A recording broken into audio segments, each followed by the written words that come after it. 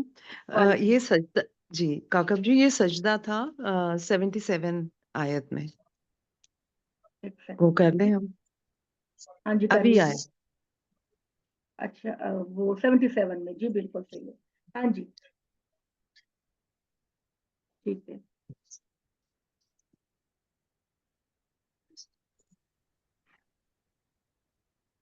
اچھا یہ میں آپ کو بتاؤں کہ سجدے کے بارے میں، کہ سجدہ جو ہے وہ اللہ تعالیٰ نے نہیں یہاں پہ فرض، ٹھیک ہے. یہ سجدہ یعنی جیسے آیتیں اللہ کی طرف سے ہیں، لیکن سجدے کا حکم یہاں پر اللہ تعالیٰ نے نہیں دیا. عرب کلچر کے اندر یہ تھا کہ جیسے آپ کو میں بار بار بتاتی ہوں کہ بہت بڑے بڑے شاعر ان کے ہوتے تھے، اور ان کے میلے لگتے تھے حج کے دنوں میں.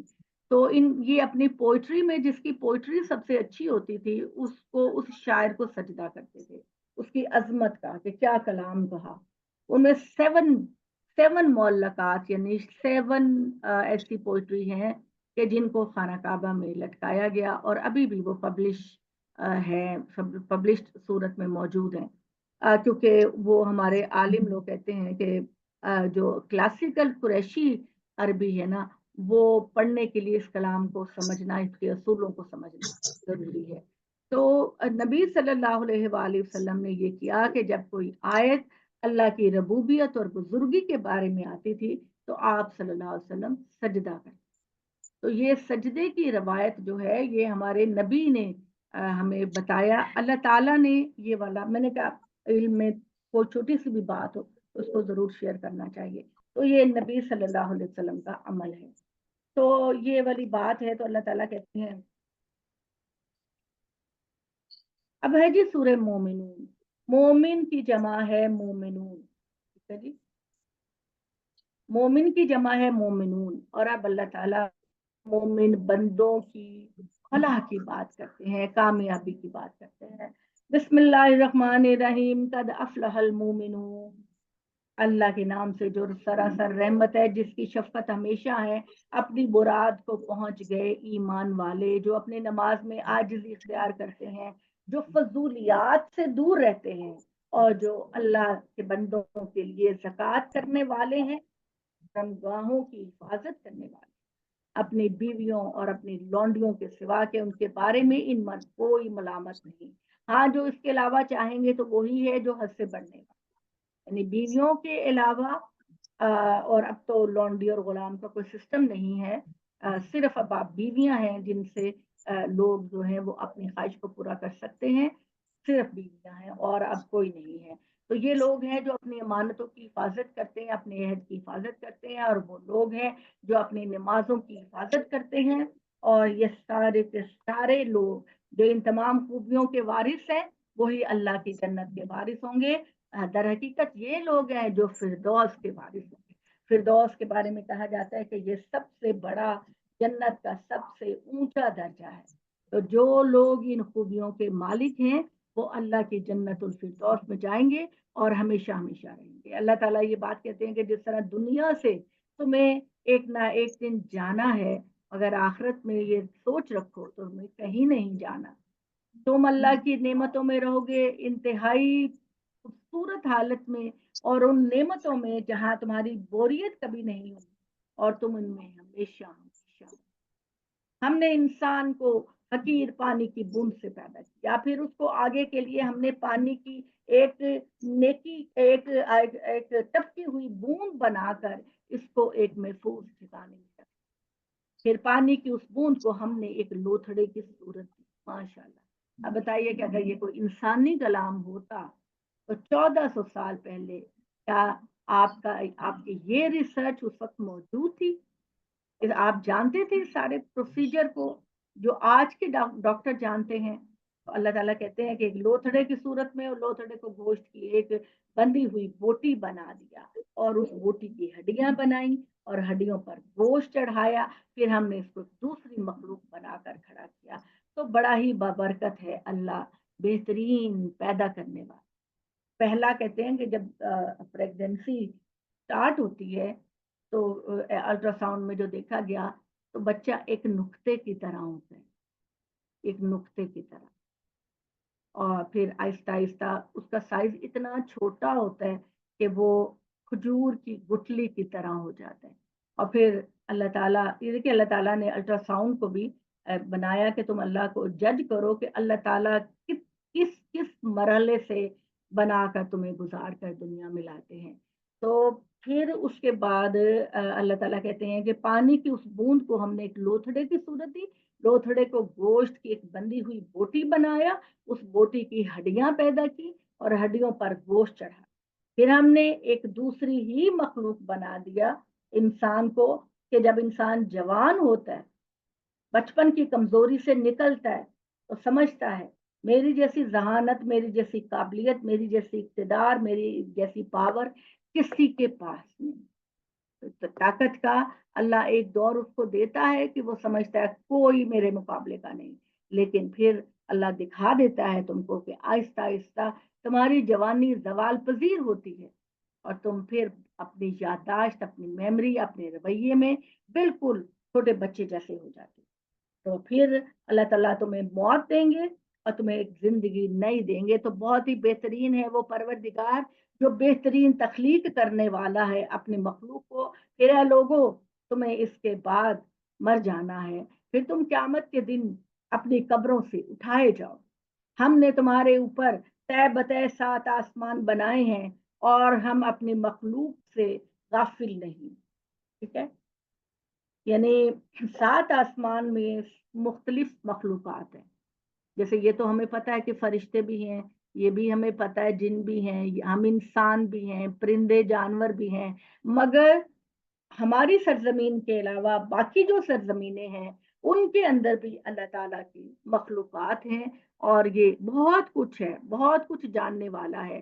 تو اللہ تعالیٰ ان سب چیزوں کو قیامت کے دن اپنے سامنے حاضر کرے گا، اور اللہ تعالیٰ کہتے ہیں کہ میں مخلوقات کو پیدا کر کے غافل نہیں ہو گیا کہ جا کر میں سو جاؤں، میں پوری ہوشیاری کے ساتھ اپنی مخلوقات کی حفاظت کر رہا ہوں، اور میں نے آسمان سے پانی نازل کیا ایک اندازے کے ساتھ، اور پھر اس کے ذریعے زمین میں اس پانی کو ٹکا دیا، اور پھر میں اس پر بھی قادر ہوں کہ تمہاری پکی پکائی کھیتیوں کو لے جاؤں اور برباد کر دوں۔ چنانچہ میں نے تمہارے لیے باغ پیدا کیے کھجور کے، انگور کے، اور اس زمین کے اندر تمہارے لیے بے شمار پھل پیدا کیے، اور ان میں سے تم کھاتے ہو، اور ایسا درخت بھی ہے کہ جو طور سینا سے نکلتا ہے، یہ ایک ایسا درخت ہے جو اللہ تعالیٰ نے طور سینا سے نکالا، یعنی وہ پہاڑ جہاں پر کہ جس میدان کے اندر، جس صحرا کے اندر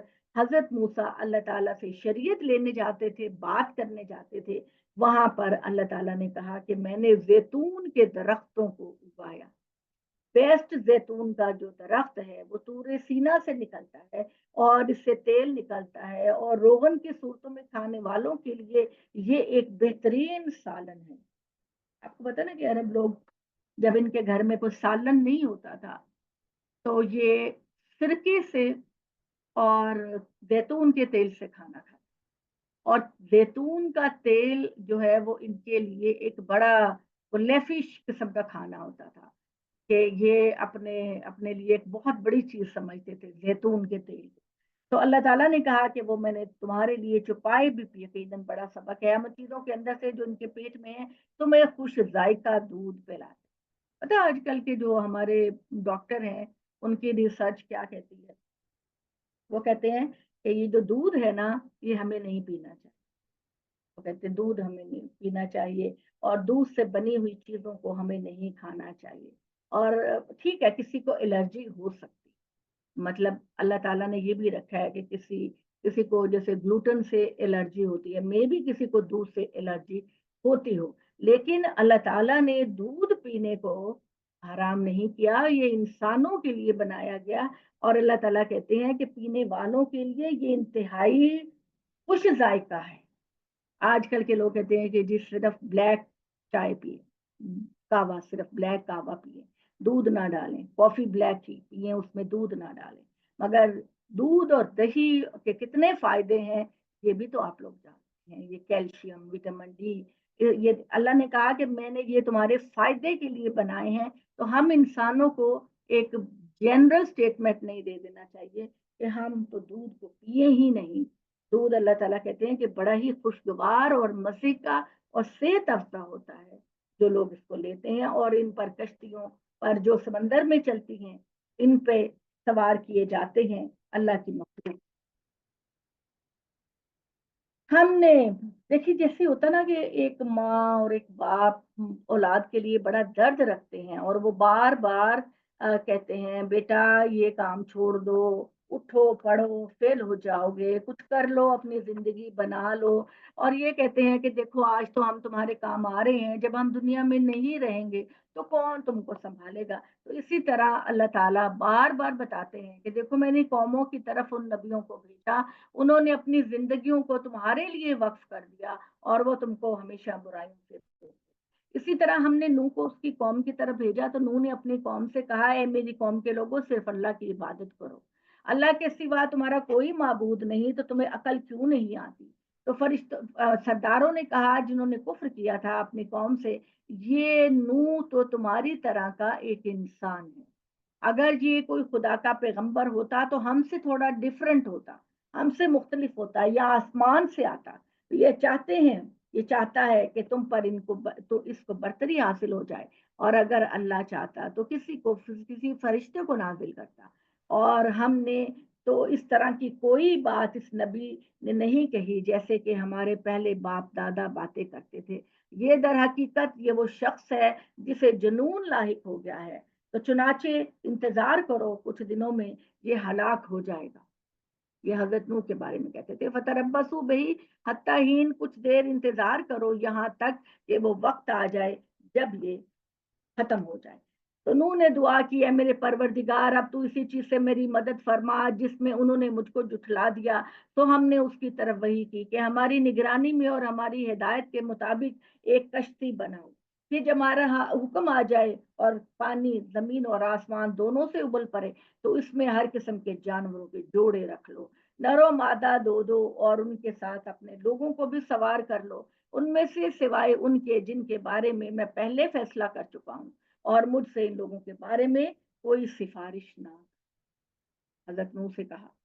حضرت نوح نے چونکہ 950 سال تک اپنی قوم کے لیے ہدایت کی کوشش کی، ان کو بچانے کی کوشش کی، مگر 950 سال کے بعد انہوں نے خود اللہ سے کہا کہ یا اللہ اب میرا نہیں خیال کہ ان تلوں میں کچھ تیل ہے، تو اللہ تعالیٰ اب آپ ان پر اپنا عذاب لے آئیں. تو اللہ تعالیٰ نے کہا کہ عذاب کی صورت پانی کی ہوگی تو تم کشتی میں بنا کر مومنین کو اس میں سوار کرنا اور تمام پرندوں اور چرندوں کے ایک ایک جوڑا لینا اور کھانے پینے کا سامان لینا، اور اگر تیری فیملی میں سے کوئی ڈوبنے لگے تو مجھ سے احتجاج نہ کرنا، میں نے ان کے ڈبونے کا فیصلہ کر لیا. تو جب ان کا بیٹا ڈوبنے لگا، ڈوب گیا ان کے سامنے، تو انہوں نے اللہ سے گلا کیا. تو اللہ تعالیٰ نے کہا کہ جاہل نہ بنے نو، جو ایمان نہیں رکھتا وہ تیرا بیٹا نہیں ہو سکتا. تو نبیوں کو بھی اللہ تعالیٰ نے یہ کہا ہے، اس لیے اس خوش فہمی میں کوئی نہ رہے کہ اگر وہ سمجھتا ہے کہ میرا رشتہ کسی نبی کے ساتھ ہے، میرا واسطہ تو میں تو جو مرضی کروں میں بچ جاؤں گا، تو ایسا ہرگز نہیں ہوگا. تو ہم پہ جب تم اور تمہارے ساتھ تھی کشتی میں سوار ہو لیں تو کہو شکر ہے اس خدا کا جس نے ان ظالم لوگوں سے میری نجات دی. الحمدللہ الذی